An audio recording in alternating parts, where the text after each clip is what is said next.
Hello everyone, welcome to our channel. ఈరోజు మనం చెప్పుకోబోయే కథ 5 సంవత్సరాల తరువాత యాక్సిడెంట్ దెబ్బ నుండి కోలుకొని కోమాలోంచి బయటకు వచ్చి నెల రోజులయ్యింది. అదేంటో ప్రాణంగా పెంచుకున్న కూతురు ఇంకా అత్తింటి నుండి రానే లేదు చూడటానికి. చిన్నప్పటి నుంచి కాలు కింద పెట్టకుండా పెంచాడు సుబ్బారావు గాయత్రిని. మరి అంత ప్రేమగా పెంచుకున్న కూతురు ఇంకా రాలేదేంటి తన్ను చూడటానికి? ఫోన్ చేద్దామంటేనేమో అల్లుడు వాళ్ళది పల్లెటూరు, అక్కడ ఫోన్లు గట్రా ఏమీ ఉండవంది భార్య సుజాత. పోనీ వెళదాం అంటేనేమో ఈ డాక్టర్లు మీరు కోమాల నుండి బయటకు వచ్చి నెల కూడా కాలేదు, సంవత్సరం దాకా ఇంటి దగ్గర నుంచి కదలటానికి అస్సలు వీల్లేదు అనేశారు. గాయత్రిని ప్రేమగా అల్లారు ముద్దుగా పెంచుకున్నాడు సుబ్బారావు. కానీ సుబ్బారావు గారు కోమాలో ఉన్నప్పుడే ఒకవైపు భర్తని మరొక వైపు కూతుర్ని ఇద్దరినీ చూసుకోవటం కష్టం అనే దాంతో సుజాత గాయత్రిని ప్రభాకర్కిచ్చి పెళ్లి చేసిందే. దాంతో కోమాలో ఉన్న సుబ్బారావు కూతురు పెళ్లి చూసుకోవటమే కుదరలేదు. కూతురు అచ్చట ముచ్చట చూడలేదని పెళ్లి తర్వాత అల్లుడు కూతుర్ని ఎంత సంతోషంగా చూసుకుంటున్నాడో చూడాలని ఆయన మనసు తహతహలాడిపోతోంది. భార్య సుజాతతో పాటు బంధువులు చుట్టాలు అందరూ అల్లుడు ప్రభాకర్ గురించి ఆకాశానికి ఎత్తేసి చెప్పారు ఆయనకి. ఈ ప్రపంచంలో భూమండలం అంతా వెతికినా అలాంటి అల్లుడు నీకు దొరకడు సుబ్బారావు అని. మరి అంత మంచి అల్లుడు కూతుర్ని తీసుకుని రాలేదే? ఇదేం గోలయ్యా బాబు, ఫోన్లు లేవు, మరోవైపు ఆయనేమో బయటికి వెళ్ళటానికి వీల్లేదు. కనీసం చుట్టాలబ్బాయి రాజేష్నైనా పిలిచి వాళ్ళ అక్క గాయత్రి ఇంటికి పంపుదామా అని ఆయన ఆలోచిస్తూ ఉండగా పోస్ట్ అనుకుంటూ పోస్ట్ మ్యాన్ లెటర్ తీసుకొచ్చి బయట పేపర్ పట్టుకుని కూతురు గురించి ఆలోచించుకుంటూ కూర్చున్న సుబ్బారావు చేతికిచ్చి సంతకం పెట్టించుకొని వెళ్ళిపోయాడు. వి గాయత్రి అని రాసుందే వచ్చిన ఆ ఎన్వలప్ మీద. అదేంటి ఇంకా పెళ్ళయ్యి 5 సంవత్సరాలైనా కూడా వి గాయత్రి అనే రాసింది? కూతురికి పెళ్ళైన తర్వాత కూడా ఇంటి పేరు మారలేదా? లేదా తండ్రి మీద ప్రేమతో అసలు కూతురు మార్చుకోలేదా? ఆయన కోసం కూతురు ఏం రాసిందో అని చాలా ఆతృతగా ఆ ఎన్వలప్ ఓపెన్ చేసి అందులో ఉన్న 4-5 పేజీల ఉత్తరాన్నే చదవటం మొదలుపెట్టాడు సుబ్బారావు. ప్రియమైన నాన్నకు, ముందుగా మీరు ఎలా ఉన్నారు? మీ ఆరోగ్యం బాగుండాలని రోజు దేవుణ్ణి మొక్కుకుంటున్నాను. మీరు అనుకోవచ్చు, మీరు కోమాలో నుండి బయటకు వచ్చారని తెలిసాక కూడా నేనెందుకు మిమ్మల్ని చూడ్డానికి రాలేదా అని. వారం రోజుల క్రితమే నా స్నేహితురాలు సుప్రజ వాళ్ళ అత్తారిల్లు కూడా ఇదే ఊరు అవటంతో భర్తని తీసుకుని అత్తమామల్ని చూడడానికి వచ్చింది ఈ ఊరికి. అనుకోకుండా తారసపడిన సుప్రజ మీరు ఇలా కోమాలో నుండి కోలుకుని బయటకు వచ్చారని నాకు చెప్పింది. మిమ్మల్ని చూడాలనే నా మనసు అల్లాడిపోతున్నా తహతహలాడిపోతున్నా కూడా నన్ను ఇంటి నుండి అస్సలు బయటికి పంపించరు నాన్న. నన్ను క్షమించండి నాన్న. మీ యోగక్షేమాలు కనుక్కోవలసింది పోయి మీ కూతురు ఈ ఉత్తరం ద్వారా నా కష్టాన్ని మీకు చెప్పడం కోసం రాస్తున్నందుకు. చిన్నప్పుడు గుర్తుందా నాన్న, నా కాళ్ళల్లో ముళ్ళు గుచ్చుకుంటేనే మీ కళ్ళ నుండి నీళ్లు వచ్చేవే? గుర్తుందా నాన్న, నేను మొదటి రోజు స్కూలుకి వెళుతుంటే నాకంటే ఎక్కువ మీరు బాధపడ్డారు, కన్నీరు పెట్టారు. జీవితంలో చదువుకుని చాలా గొప్ప గొప్ప స్థాయిలకు వెళ్ళాలని నేను కన్న కల నిజం చేస్తానని మీరు నాకు మాటిచ్చారు. మరి ఆ మాట నిలబెట్టుకోకుండానే ఎందుకు నాన్న కోమాలోకి వెళ్ళిపోయారు? మీరు కోమాలోకి వెళ్ళాక నా జీవితమే అస్తవ్యస్తమైపోయి అధ్వాన్నమైపోయింది. అమ్మ తన మూర్ఖత్వంతో చుట్టాలు బంధువులు చెప్పారని నేనేదో భారం బరువు అయిపోయినట్టు, తీర్చుకోలేని బాధ్యతనైపోయినట్టు నన్ను ప్రభాకర్కిచ్చి ముందు వెనక ఆలోచించకుండా మీరు నా పేరు మీద వేసిన 50 లక్షల రూపాయల డబ్బుతో పాటు 25 తులాల బంగారం కూడా పెట్టి మరీ అతనికిచ్చి పెళ్లి చేసేసింది. పెళ్లి వరకు అంతా బాగానే ఉంది నాన్న. కానీ పెళ్లి తర్వాతే ఆ ఇంటి మనుషుల్లో ఉండే నిజస్వరూపాలు బయటకు వచ్చాయి. మా అత్త మందరకి ఏమీ తీసిపోదు.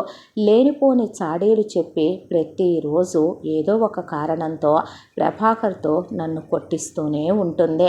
ఆడపడుచు గురించి చెప్పాలంటే నా ఆడపడుచు స్వార్థానికి, దుర్మార్గానికి, చివరికి ఆ శూర్పణఖ సైతం సిగ్గుపడి పురాణాల్లో నుంచి పారిపోతుందేమో. అంత నీచురాలు నాన్న అది. మా మామ మా అత్త కింద చేతగానివాడు, కూతురు ముందు మాట్లాడలేనివాడు. ఇంకా నా భర్త ప్రభాకర్ అమ్మ ఏ దారి చూపిస్తే ఆ దారిలోనే కళ్ళు మూసుకుని నడుస్తాడు. అక్క తినమంటే తింటాడు, పడుకోమంటే పడుకుంటాడు, నన్ను కొట్టమంటే కొడతాడు, తిట్టమంటే తిడతాడు. ప్రభాకర్కి వాళ్ళ అమ్మ, నాన్న, అక్క వాళ్ళంటే చాలా చాలా ఇష్టం నాన్న. నేను మెట్టినింట్లో అడుగుపెట్టిన తరువాత ఈ 5 సంవత్సరాలుగా కడుపు నిండా ఒక్క ముద్ద కూడా తినలేదంటే మీరు నమ్ముతారా? కానీ అది పచ్చి నిజం. ఆ ఇంట్లో పని మనిషిని నేనే, వంట మనిషిని నేనే. అత్త కొట్టుద్ది, భరించాలి. ఆడపడుచు నరకాలు పెట్టుద్ది, సహించాలి. మరో ఆడపిల్ల అయితే ఈ మాట చెప్పలేదేమో కానీ నువ్వు నా కన్న తండ్రివి కదా నాన్న. అందుకే చెప్తున్నా. నీ అల్లుడు పెట్టే నరకంతో నా శరీరంలోనే అణువణువు ప్రతిరోజు చస్తూ బ్రతుకుతోంది నాన్న. తాగుతాడు, వేశ్యల అలవాటు ఉందే, ఉద్యోగానికి సద్యోగానికి వెళ్ళడు. ఒక రోజులో నన్ను కొట్టేవాళ్లే తప్ప కనీసం ఎలా ఉన్నావని మాట వరుసకైనా కూడా అడిగేవాళ్ళు ఆ ఇంట్లో ఎవ్వరూ లేరు. ఈ 5 సంవత్సరాలలో అమ్మ ఒక్కసారి కూడా నాకు ఒక ఫోన్ కానీ మెసేజ్ కానీ చేసిందే లేదు. మన అనేవాళ్ళు ఎవ్వరూ నన్ను చూడటానికి వచ్చింది లేదు. శైనేషు రంభ అన్నారు కానీ నన్ను ఈ ఇంట్లో నా మొగుడు ఒక వేశ్య కంటే ఘోరంగా నాతో ప్రవర్తిస్తాడు. కార్యేషు దాసి అంటే నన్ను పూర్తిగా దాసీనే చేసేశారు. మన ఇంట్లో నా కాల్లో చిన్న ముళ్ళు గుచ్చుకుంటే తట్టుకోలేని నీ ప్రేమ మధ్యలో పెరిగిన నన్ను ఈరోజు ఏదైనా చిన్న పొరపాటు చేస్తే నిప్పుల మీద నడిపిస్తున్నారు నాన్న. మండే ఎండలో నుంచోపెడుతున్నారు నాన్న. కావాలనే వాళ్ళు తాగిన మందు సీసాలు పగలగొట్టి వాటి మీద నడిపిస్తున్నారు నాన్న. వాతలు పెడుతున్నారు నాన్న. నా శరీరం ఇప్పటికే గాయాలతో ఎవరూ చూడలేనంత ఘోరంగా తయారైపోయింది నాన్న. నాలో సహనశక్తి, ఓర్పు చచ్చిపోయాయి నాన్న. ఇప్పటికే నా కడుపున పుట్టాల్సిన 6 బిడ్డల్ని మా అత్త పసరు మందులు పోసి మరీ నా కడుపులోనే కరిగించేసిందే. మన శత్రువుల బిడ్డకు కూడా ఇలాంటి నరకం రాకూడదని కోరుకునేంత నరకం నేను అనుభవిస్తున్నాను. ఇన్ని రోజులు చెప్పుకోవటానికి ఎవరూ లేక ఇక నా గోడు ఎవరూ వినరనే దాంతో మరణాన్ని ఆశ్రయిద్దాం అనుకుంటున్న నా మనసుకు సుప్రజ వచ్చి మీరు మళ్ళీ లేచారని చెప్పడంతో చిన్న ఆశ కలిగింది. ఈ ఉత్తరం మీకు 4 రోజుల్లో అందుతుంది. కూతురి మీద ప్రేమతో వస్తారని మరో 2 రోజులు ఎదురు చూస్తాను. మీరు కూడా పరువుకి ప్రథమ పీట వేసి ఈ 2 రోజుల్లో రాకపోతే ఇంకా ఈ గాయత్రి ఆ దేవుడి సన్నిధానాన్ని చేరుకుంటుంది. నమస్కారాలు తెలియజేస్తూ ఇట్లు మీ కూతురు గాయత్రి. ఆ ఉత్తరం చూసిన సుబ్బారావుకి కళ్ళ నుండి నీళ్ళాగలేదు. గుండె బద్దలైపోయేంత బాధ కలిగిందే. కాకపోతే ఆ ఉత్తరం 2 రోజుల్లో రావలసిందల్లా వరదల కారణంగా 15 రోజులు ఆలస్యంగా వచ్చిందే. కూతురు ఏదైనా పిచ్చి నిర్ణయం తీసుకుందేమో అనే దాంతో ఆయన డాక్టర్లు చెప్పిన మాట కూడా పక్కన పెట్టి ఆయన స్నేహితులతో కలిసి కూతురు అత్తారింటి ఊరికి చేరుకున్నారు. ఆ తర్వాత వెతుక్కుంటూ అల్లుడు ఇంటికి వెళ్ళారు. అప్పటికే బావిలో దూకేసి ప్రాణాలతో పోరాడుతున్న కూతుర్ని చూసిన ఆయన స్నేహితులు కలిసి బావిలో నుండి గాయత్రిని బయటకు తీశారు. కోడలు బావిలో పడిందని చూసి కూడా ఆ అత్తామామలు అసలు స్పందించట్లేదు. అల్లుడు అయితే టీవీ ముందు నుంచి కాలు కూడా కదపట్లేదు. ఎంత అహంకారం వీడికి అనిపించింది సుబ్బారావు గారికి. ఆడపడుచు హాయిగా ఉయ్యాలూగుతూ కారపూస తింటూ టీవీలో వస్తున్న సినిమా చూసి పకాపకా నవ్వుతోంది. మేము మా కూతుర్ని తీసుకొని వెళ్ళిపోతున్నాం అన్నాడాయన.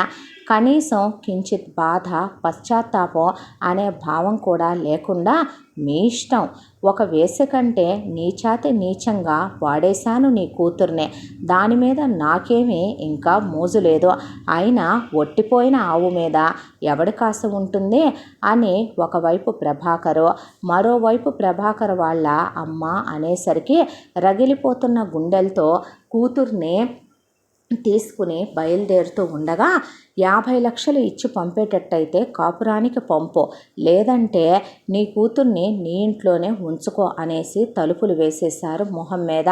కూతుర్ని తీసుకొచ్చి పట్నంలో ఉన్న పెద్ద హాస్పిటల్లో జాయిన్ చేశాడు ఆయన.